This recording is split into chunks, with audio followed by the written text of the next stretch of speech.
Welcome to Challenging Climate, a podcast where we discuss the science, technology, and politics of climate change. I'm Pete Irvine, a climate scientist. And I'm Jesse Reynolds, an environmental policy expert. Normally, we bring on a guest with a unique perspective and deep expertise on climate change and put challenging questions to them. But in this episode, Pete and I take a step back and we talk with each other.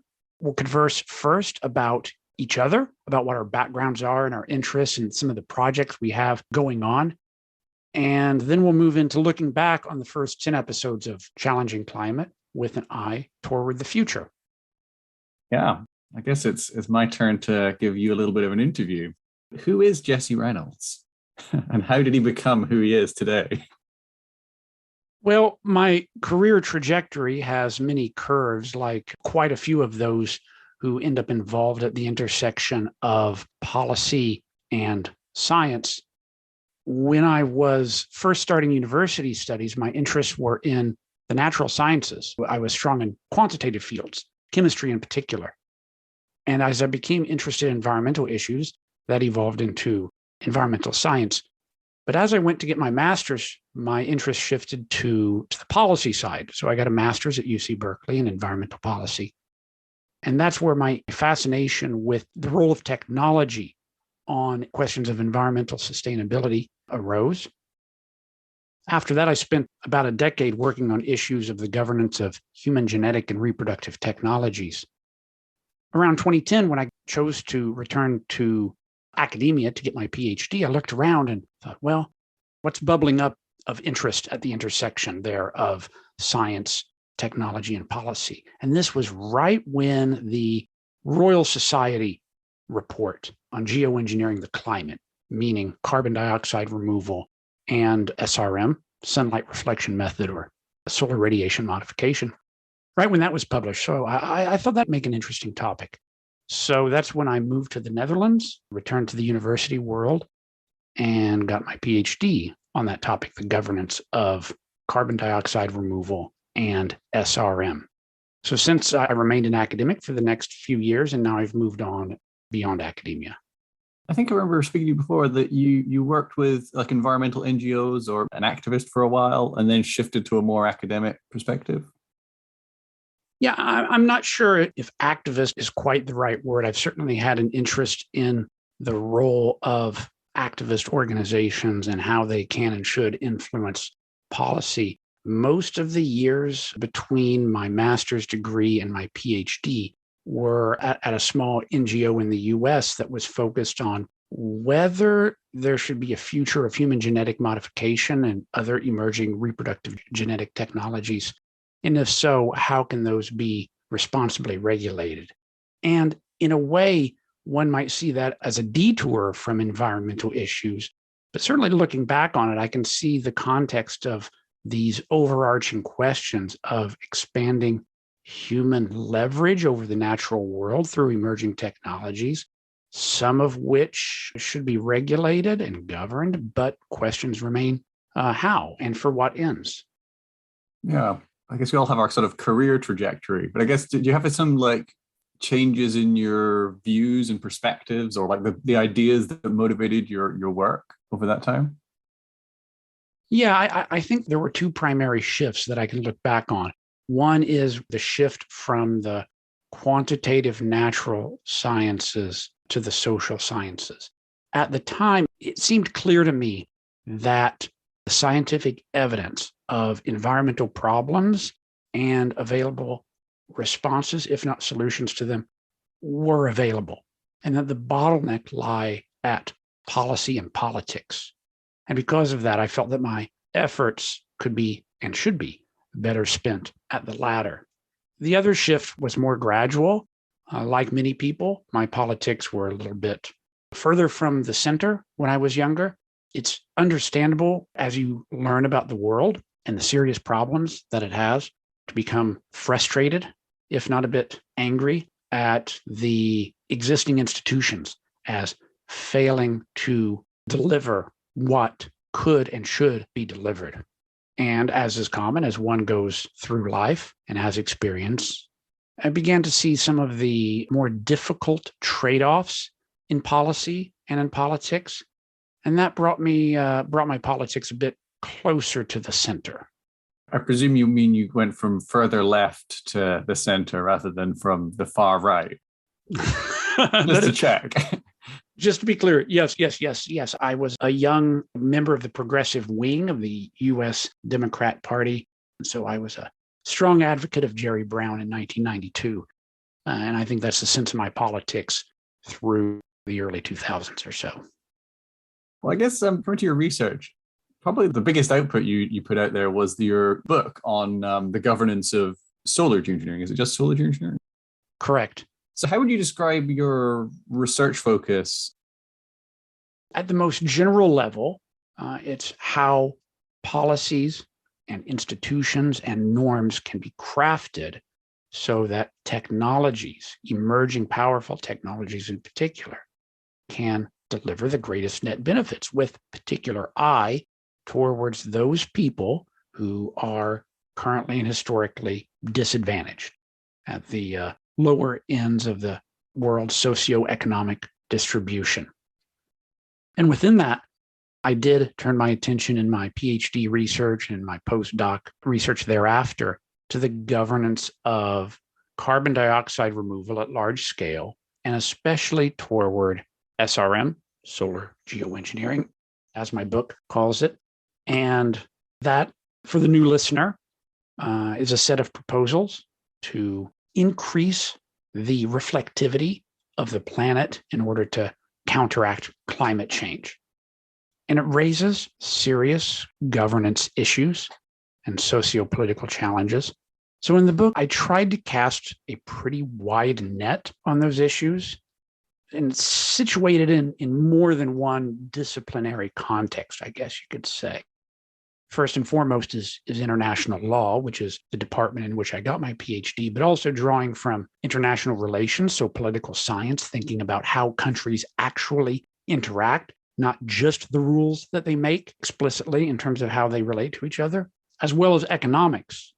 And not economics in the sense of the study of money, but in terms of the study of decision-making that people and institutional actors do, especially in the aggregate, when one considers their objectives, their capabilities, and the incentives they face. So that points towards a type of what a political scientist would call a rational actor model of international relations. What do countries want as best as we can figure? How are they able to pursue those objectives? And how can institutions and rules be crafted so that their interests better align with each other? Yeah, I guess some of these things you might imagine, like say international law, some of us might imagine that it's sort of quite fixed. There are the rules, that's what they are. And it might just be a matter of interpreting those rules to sort of see how we should act. I guess that's challenging when you've got a very novel idea like solar geoengineering. Absolutely. A fundamental problem with solar geoengineering is the control problem, I guess you could say. At the most general level, international law is fundamentally different than the law that people experience each day, right? So you and I, we might hop in a car and there's a speed limit, or we have to pay taxes, and that's legally enforced. And by legally enforced, at the end of the day, there's not only a centralized law maker, but there's a centralized enforcer of laws. There's a threat lingering in the shadows of confiscation of property, and you can be deprived of your liberty, and in some situations, even your life. And the international order is fundamentally different. There is no centralized lawmaker or law enforcer. From a legal perspective, all countries are equally sovereign, so they're peers. So an analogy that I sometimes used when teaching class is I live on a courtyard, so there's about 30 houses or so that face each other. And we don't have a centralized lawmaker, but we can take actions that are sometimes explicit to cooperate and sometimes a little bit implicit, the way that everybody has always acted. And so that's the way we should act. And there's no centralized enforcer, but we are interested in maintaining a good reputation because we know we're in it for the long term. And that's a decent starting point for thinking about the international order, that countries can cooperate. And sometimes this is very explicit in terms of a treaty with words. Sometimes it's a norm that has been followed for so long, it's just widely recognized as binding in as much as anything is binding. But at the end of the day, there is no centralized enforcer that can deliver punishments for violations of international law, only for the most part, mediate disputes. Now, as we move into solar geoengineering, the core challenge there is control. It's this highly leveraged technology that could be undertaken, it appears, within feasible technological reach at reasonable cost, few billion US dollars to do it poorly, sloppily, tens of US billions dollars to do it well. But there might not be international consensus. How do we control that country that may want to move ahead too far and too fast relative to the rest of the world when there's no centralized enforcement mechanism? And that's a real struggle. So it doesn't necessarily point to what is often tempting, which is a global, a centralized decision maker that says, we are the single decision-making body. And if you use solar geoengineering outside of our guidelines, then you're in violation, because those countries that are most interested in pushing ahead won't sign up for that agreement. So how do you find the right balance is the central question, I think, to much of my work. Yeah, I guess you could take maybe an idealistic approach to it. Like, what would be the right way to do it? What would be the appropriate way? And would it be wrong to do it any other way? And then there might be more of a pragmatic view that, how could it happen and what's likely? I mean, how do you approach it in that sense? Certainly relative to other researchers of international environmental law, I'm rather pragmatic. I'm interested in the world as it is, and how problems in this world that we have, this deeply imperfect world, how problems can be reduced and managed in ways that improve human well-being and that are sustainable. So what concerns me about idealism is that it can result in a suboptimal outcome, that it can actually backfire by aiming too high or too far. So I recommend caution along that axis.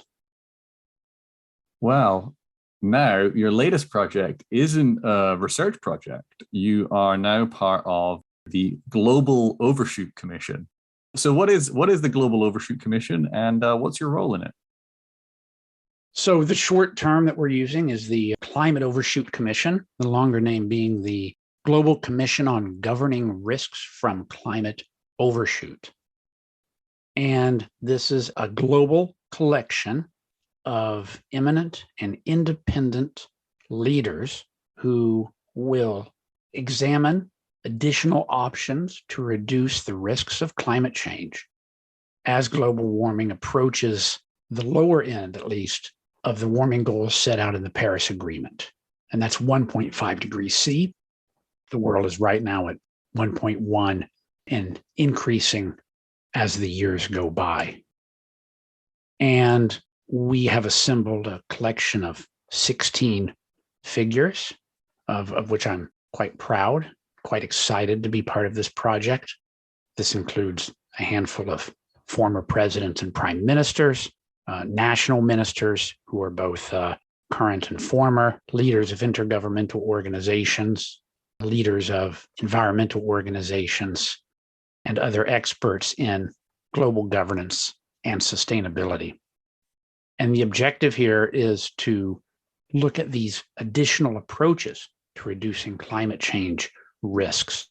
And these additional approaches are in addition to cutting emissions, which we emphasize must remain the top priority among responses to climate change. But given the severity of risks, we can't take anything off the table. So we're looking at, first, the degree to which adapting to a changed climate can be accelerated and expanded.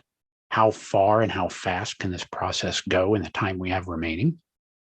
The removal of carbon dioxide from the atmosphere through various technological and terrestrial and marine techniques, And as we were discussing earlier in the context of my academic research, the potential of reflecting a small percentage of incoming sunlight to cool the Earth temporarily during this period of overshoot. An overshoot is a term that has risen in the use of the Intergovernmental Panel on Climate Change, the IPCC, at least in their most recent assessment report, and the special reports before that. I'm not sure if it was in use in the fifth assessment report. And the idea there is overshoot is a scenario of the future in which a goal, typically a temperature goal, but I think it can also be used in a context of greenhouse gas concentration. But a goal is exceeded, and then that condition is brought back down to be below the goal. And if you look at these optimistic scenarios of climate change, even the optimistic ones usually have at least some overshoot of the 1.5 degree goal. And if one were to extrapolate from current trends and look at current policy commitments, there's overshoot of the higher Paris Agreement goal of 2 degrees warming, overshooting those goals by 0.3 or 0.5, or more troubling, even 1 or even 1.5 degree. And then as we move into the later part of the 21st century, some combination of techniques, in particular, emissions cuts, reducing emissions close to zero, and carbon dioxide removal, which can result in net negative emissions, where humanity is pulling more greenhouse gases out of the air than we're putting in, bringing warming back down below whatever goal is at hand. And that process is overshoot. So the questions are, how can we limit the intensity or the magnitude of that overshoot? How can we minimize the number of years or decades in which we're overshooting? How can we reduce the impacts on people and vulnerable ecosystems during overshoot? And so the commission will meet about a half a dozen times over the next year and a quarter and produce a recommended strategy of an integrated policy or set of policy recommendations for national and especially international institutions that bring together all these responses to climate change. We intend to release the recommendation late next summer so that it's well before the 2023 UN Climate Summit with the associated global stocktake. I guess some people might believe that with climate change, we just got to eliminate CO2 emissions and we can stop the problem and avoid the risks. But I guess we're already seeing the impacts of climate change around us, and they're here now and they're causing serious trouble. And overshoot, in a way, is a recognition that there will be, I think the term is loss and damage. The world is going to suffer quite a lot, even if we pick up our pace and cut emissions quickly. So, yeah, I think that's it's an important thing to focus on. So I guess the assumption is we need to cut emissions as fast as possible. But those are not within scope for this. I guess we're sort of looking longer, looking farther out. Why is mitigation not also within scope for this? Yeah, that's a good question, and it's really central to thinking about how this commission will proceed. There's nearly universal consensus that greenhouse gas emissions need to be cut. There's debates about who bears the costs, who should do it and how fast, et cetera. There's no shortage of recommendations about how to rapidly decarbonize. And we identified the value added, the marginal value, to use the term of an economist, with those other 3 approaches to reducing climate risk. So it's a way of saying, look, even though this is the top priority, cutting emissions, we all agree on it. So let's set it off to the side and assume we're going to be doing this as best as we can. Focus on these other 3 approaches. Where are the opportunities? Where are the risks? What policies should be made? And to be clear, what direction this goes and what the conclusions are in the hands of the commissioners themselves. They're the decision makers. My role in this, to be explicit, I'm executive secretary, so the commission is supported by a secretariat, so a staff to make sure that it has the meetings and has the information and gets its job done, build a website and all that routine stuff. But they're the ones making the decision. And they may say, look, this option should be taken off the table. It's too risky. That's up to them. And so you've got these 16 very eminent figures. I mean, you've got one of Canada's former prime ministers. It must be the highest level discussions on these ideas. I mean, I guess carbon dioxide removal and adaptation have been discussed elsewhere before, but this issue of overshoot and extending the discussion to also include solar geoengineering is novel. You mentioned they're going to have these meetings. Will there be scientific advisors? Will they bring in experts? Like, how are they going to gather the information to come to their decisions? So there will, in fact, be a small number of high-level science advisors for the commissioners. We're aiming to have about 3 or 4. We're in the process of inviting them right now. At the present moment, we have one confirmed, and immediately after we record this conversation, I'll have a conversation with another. So hopefully, by the end of the day, we might have 2. And these will be scientists with deep expertise in atmosphere and Earth systems as a whole. These are not CDR scientists. These are not adaptation scientists. These are not sunlight reflection scientists. There'll be a secretariat, as mentioned, that more provides the support for the details and the logistics, if you will. We also intend to engage in a stakeholder engagement process once the commission gets off the ground and gets rolling, to be sure that a more diverse range of voices from around the world are heard, thinking about youth movements and groups of younger citizens of the world who are rightfully relatively concerned about climate change and how we might be able to respond to it, because they're the ones that will be handed the situation for better or for worse as the years go on.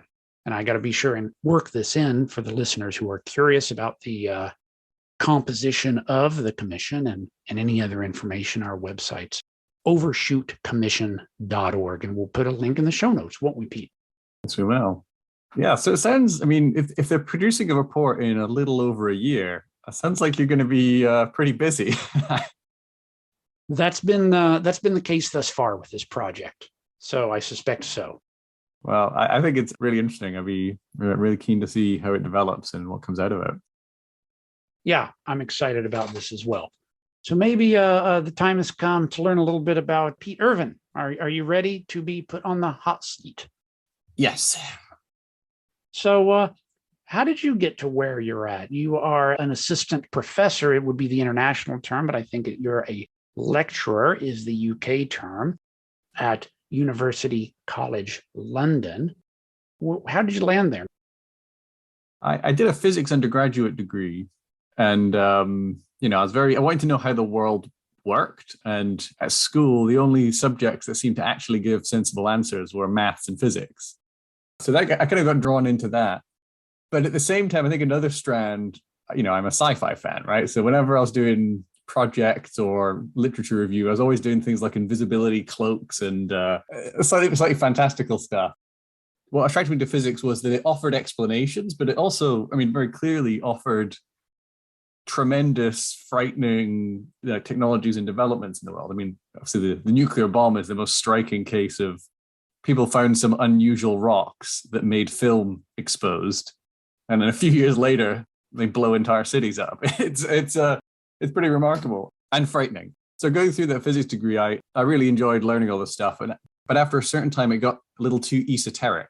My master's thesis was titled Atomic Traps on Radio Field Dressed Magnetic Nanowires, which is, I can't even remember really what it was about. It's very fairly obscure stuff. And I kind of wanted to work somewhere that would make a difference to problems that matter to people. I looked for some industry things, but there, a lot of it seemed to be, making missiles, finding oil, working out how to mess with the financial markets. So I didn't want to do any of those things. And so I was looking around for PhD topics, and then I just came across solar geoengineering, and it seemed to sort of tick some of my boxes. It's a radical idea, but it draws on, I think, one of the strengths of physics, which is you go to the fundamentals of a problem. The Earth's warming up because it's absorbing more energy each year than before. And so as a result, the temperature rises. That's being driven by the fact we've got added greenhouse gases, which trap outgoing heat, but it's a balance of the incoming sunlight and this outgoing heat. So you could change the incoming sunlight and you could offset the warming. And that attracted me.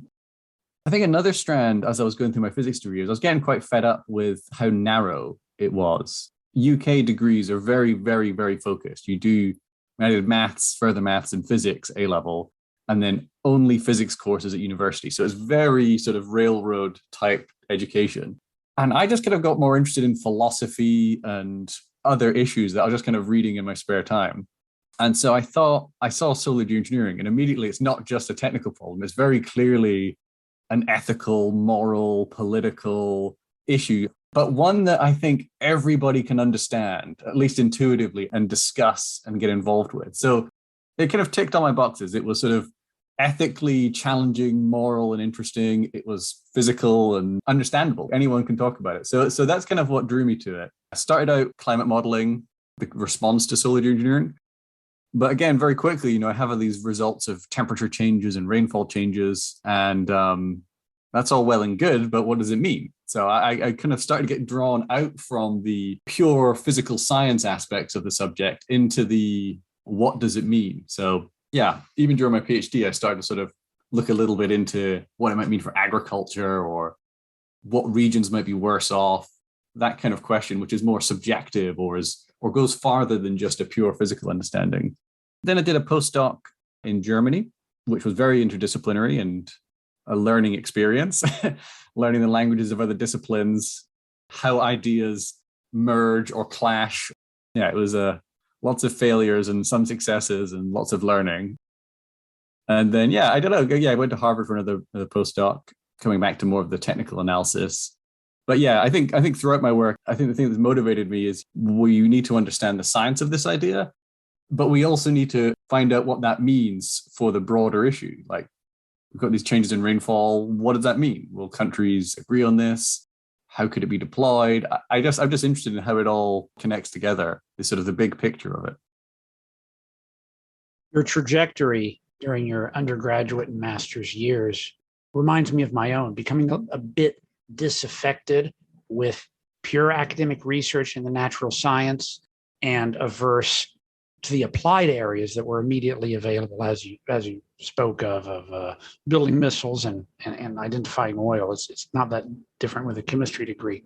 So I think I can see where you were coming from.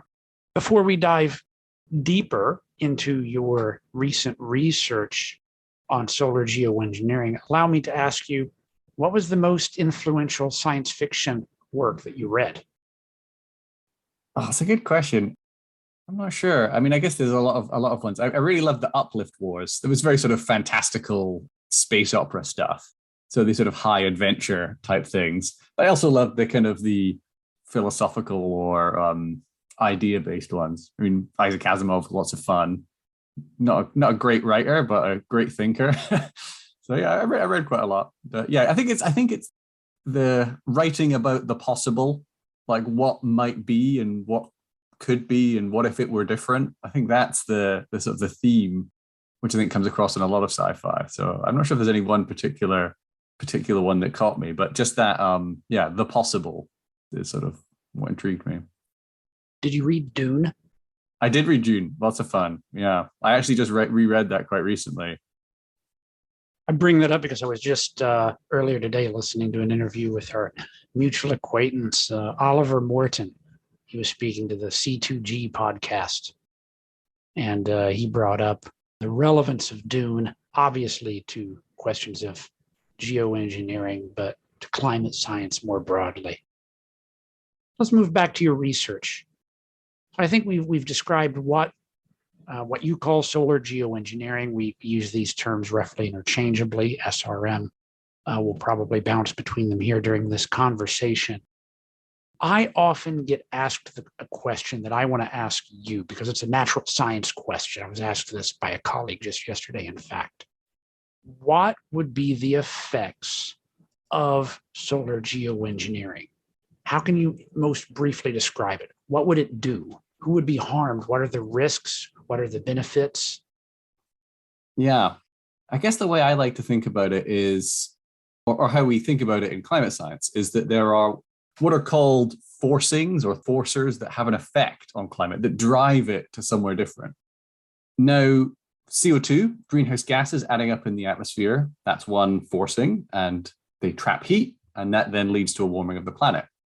Stratospheric aerosol geoengineering would reflect light in this upper atmosphere, but it would also absorb some radiation and warm it up there. And the net effect would be a cooling, as well as some other changes. And it's worth distinguishing that some of the changes in the climate are fast effects that come directly with the forcing. So CO2 warms the atmospheric column. So we can do this in the climate models. We just bang, turn the CO2 up by a factor of 4. And just in the first day, there's a fast effect. And we can do the same thing for stratospheric aerosol geoengineering. Bang, there's a fast effect. Now, different forcings have very different fast effects, but they all have pretty similar slow effects. As the planet warms, there's a whole bunch of climate changes that come with the warming.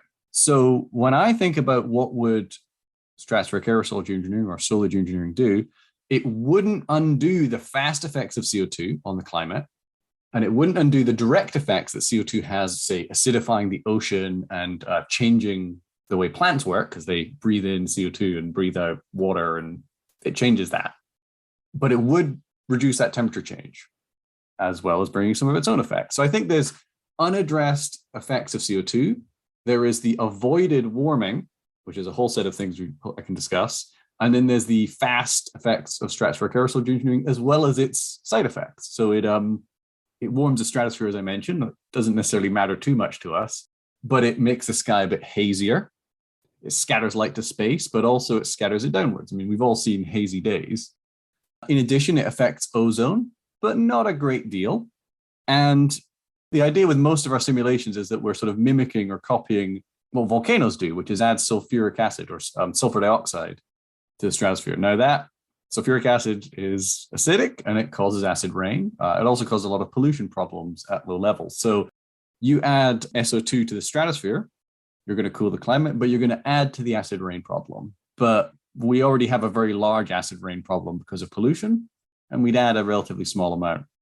So there's a whole set of side effects, and there's the unaddressed effects of CO2, but many of the things that we worry about for climate change are driven by temperature. I mean, obviously extreme heat and changing temperatures in general, that's driven by warming.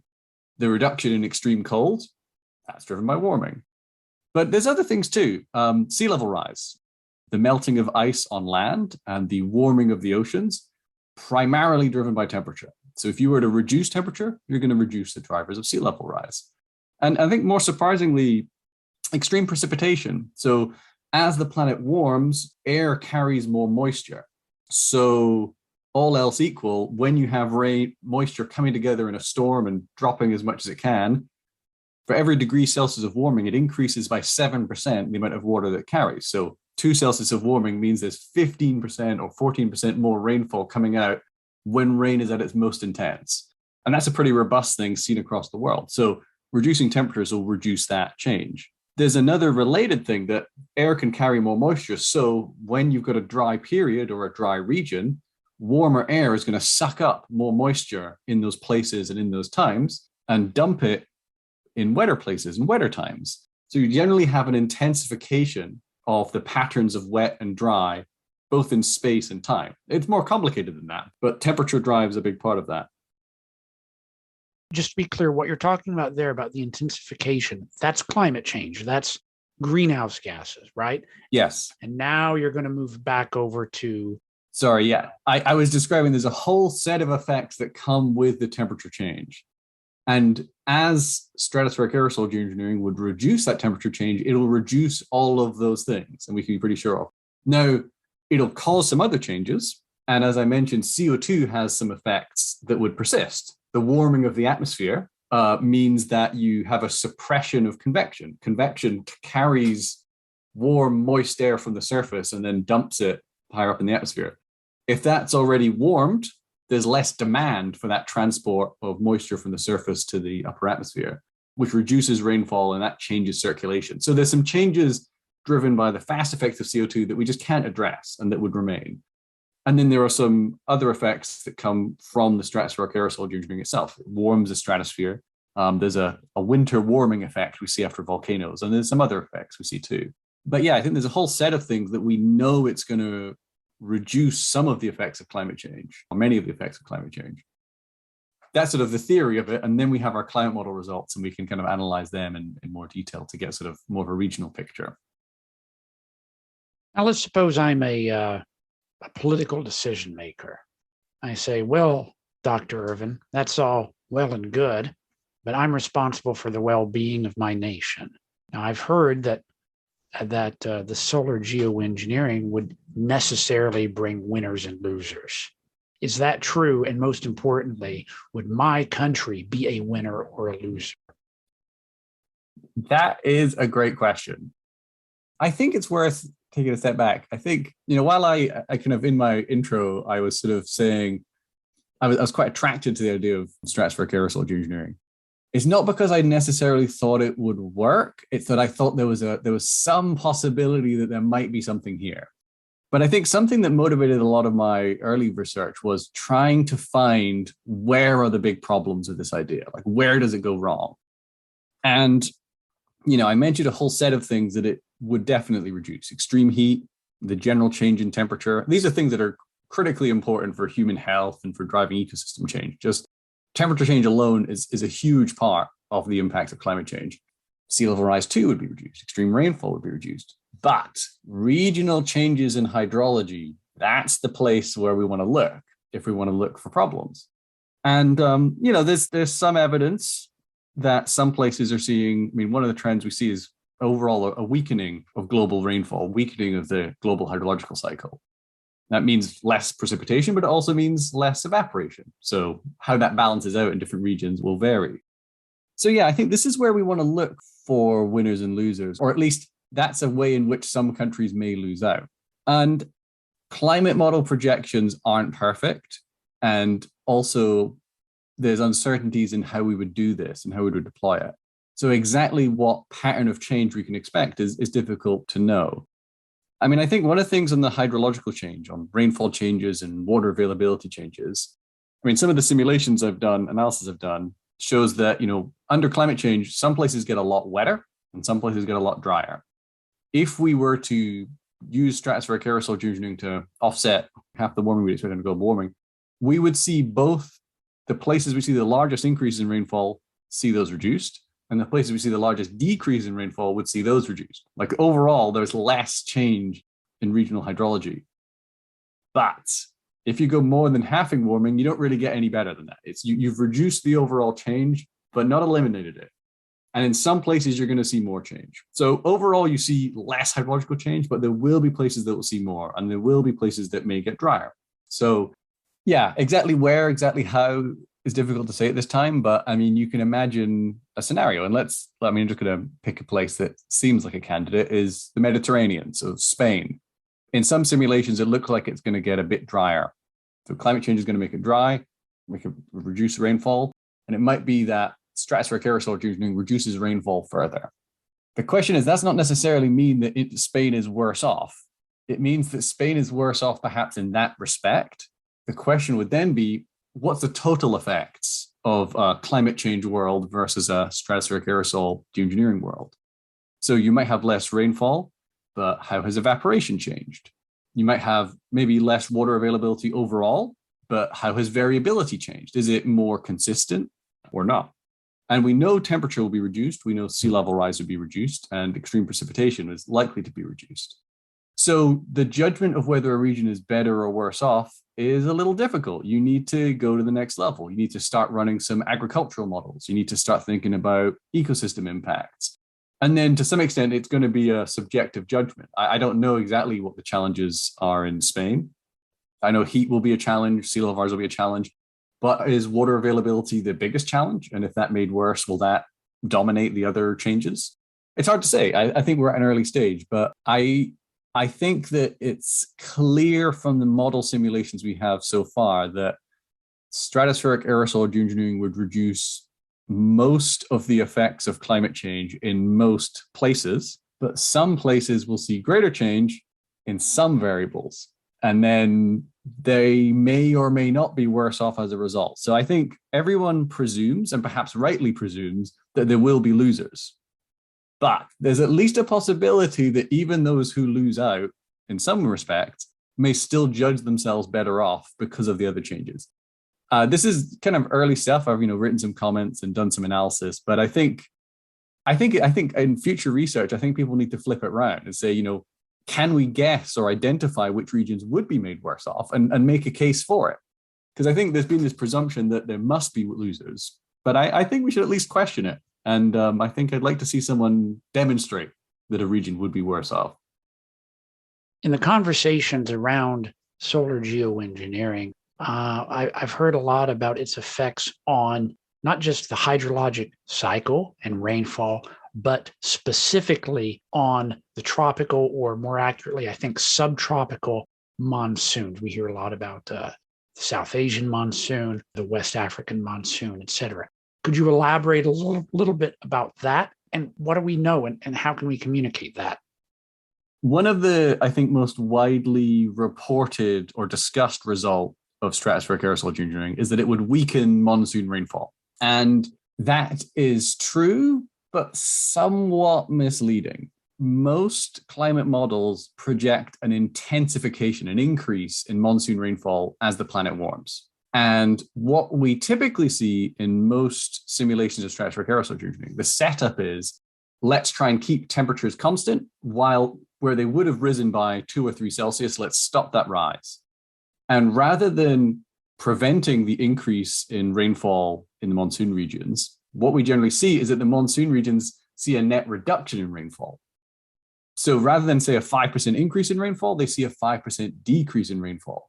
But it's dose dependent. What that means is, if we only did half as much cooling, so rather than halting temperature rise, we just reduced it, we would go from a 5% increase to no change if we were to just half warming. Rather than a change of 10%, we half that, we have plus 5%, minus 5%.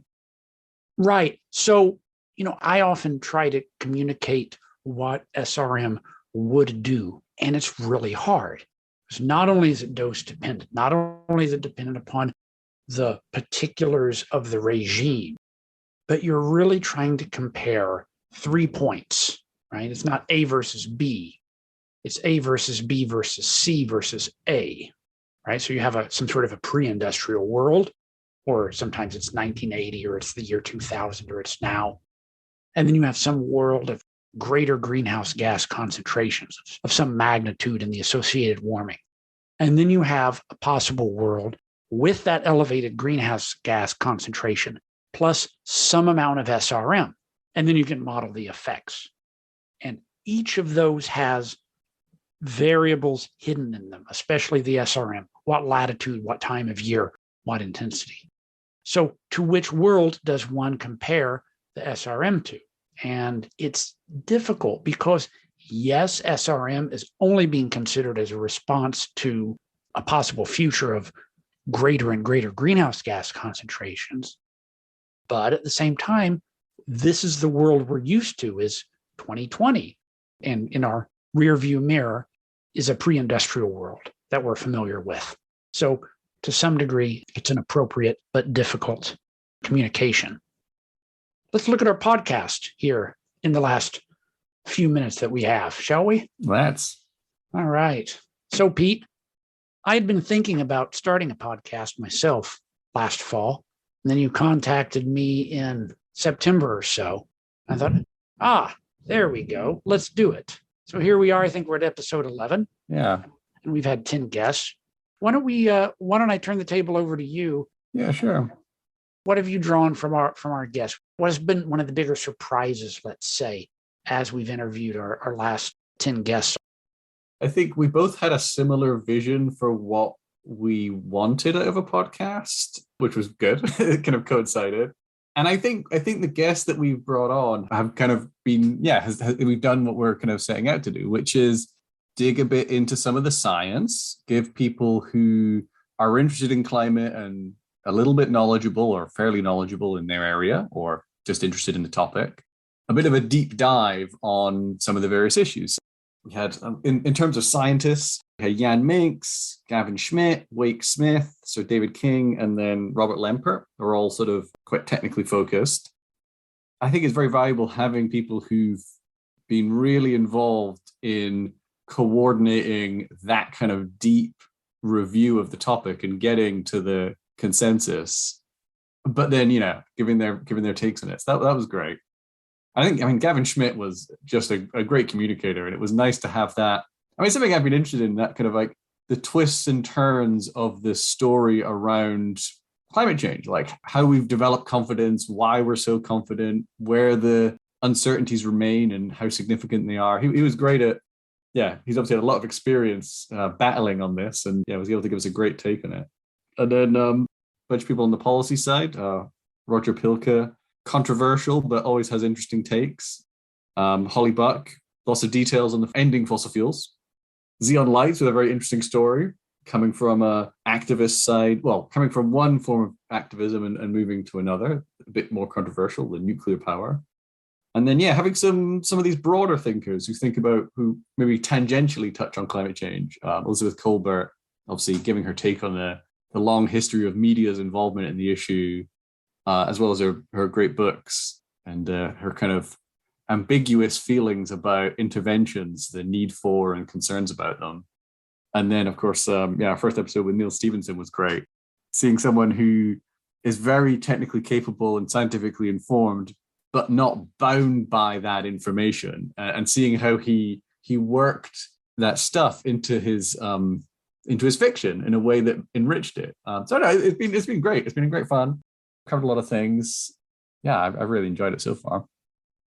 So thinking about what our vision of this podcast was originally and what it evolved into, I did my best to phrase it when you and I were guests on the CSIS podcast hosted by Joe Micah, which may have at this point in time when this episode airs, perhaps that one's aired. And if it has, we'll link to the episode. And if not, we'll just link over to the podcast, which in general focuses on climate change, energy, and security. I see our podcast as exploring the underexplored areas within the climate change domain. The central story of climate change is greenhouse gas emissions are too high. They're building up. They'll have impacts. How do we reduce them? And that's central, and it should remain central. But that gets lots of attention. So as I approach our guest list, I put that down a little bit secondary and think about what are these other issues, like how do we think about scenarios? Are we doing something at a broader scale in which we're reshaping our relationship to the natural world? Are we doing this unintentionally? Are we sliding into doing it intentionally? And of course, you and I have worked in the area and got to know each other in the area of sunlight reflection or solar geoengineering. And there's also these other real challenging questions about how do we attribute outcomes. We're having a terrible heat wave unfolding in South Asia as we speak. One might think it's related to climate change, but how can we know that?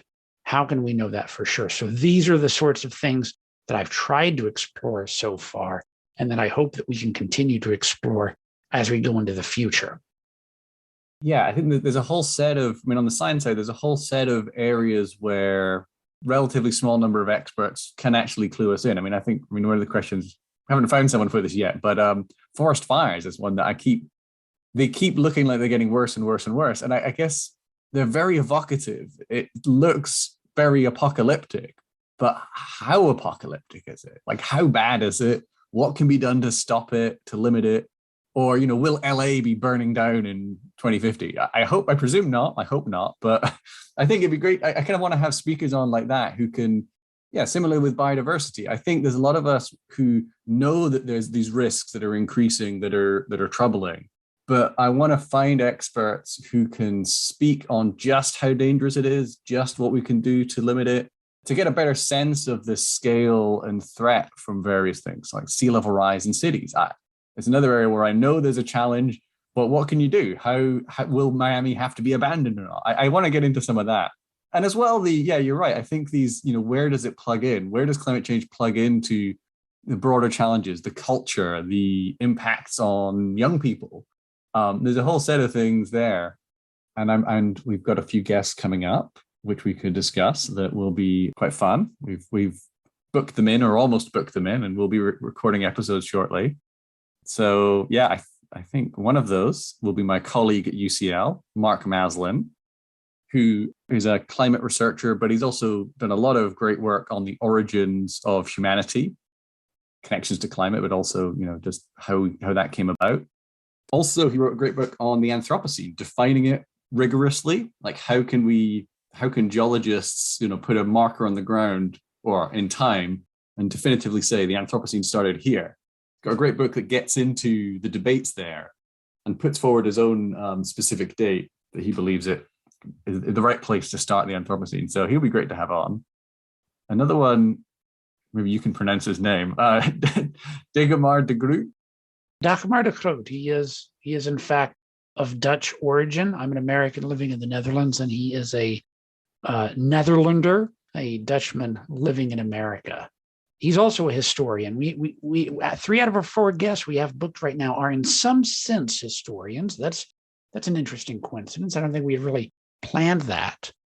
But he looks at the history of climate and how societies coped with natural climate change in the past. He's got a book about how the Netherlands adapted to an abnormally cold climate. I think it is the Little Ice Age, if I'm right, in the 13 to 1600s or so, if I'm right. So that includes the so-called, or at least the start of the Dutch Golden Era. And we also have coming up Niels Gilman, a historian of politics and technology and of expertise. He's been an academic. He's currently at a think tank called the Berggruen Institute in California. And he's one of these eclectic, heterodox thinkers whose writings and statements I've always found to be pleasantly surprising. Yeah, I read his, I think it was The Rise of Avocado Politics or some other title like that with avocado in. And the idea being there would be a brown-shirted response to climate change that would be cloaked in green. Yeah, which I think we're seeing signs of more and more these days. So that was quite a shocking article when I read it and seemed very prescient. And I think we're beginning to see that come into play. And another guest we've got coming up is Britt Ray, who has written a book, Generation Dread, which touches on an issue that I'm getting increasingly interested in and concerned about, which is the impact that worries about climate change, or that climate change itself is having on the youth, on young people. There seems to be this explosion of anxiety and mental health issues and despair among the young. And Britt has written this book about how to cope with those anxieties. So it'll be interesting to chat to her about the scope of this challenge and how people can respond to it. So here we are, 10 episodes behind us. Perhaps we'll have a similar chat and review over different topics, maybe another 10 episodes in.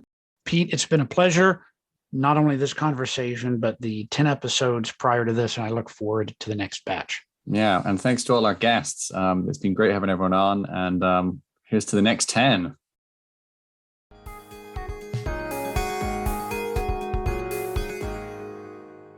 Thanks for listening. Please rate and review us on Apple Podcasts and elsewhere, and consider supporting us on Patreon. That's patreon.com/challengingclimate.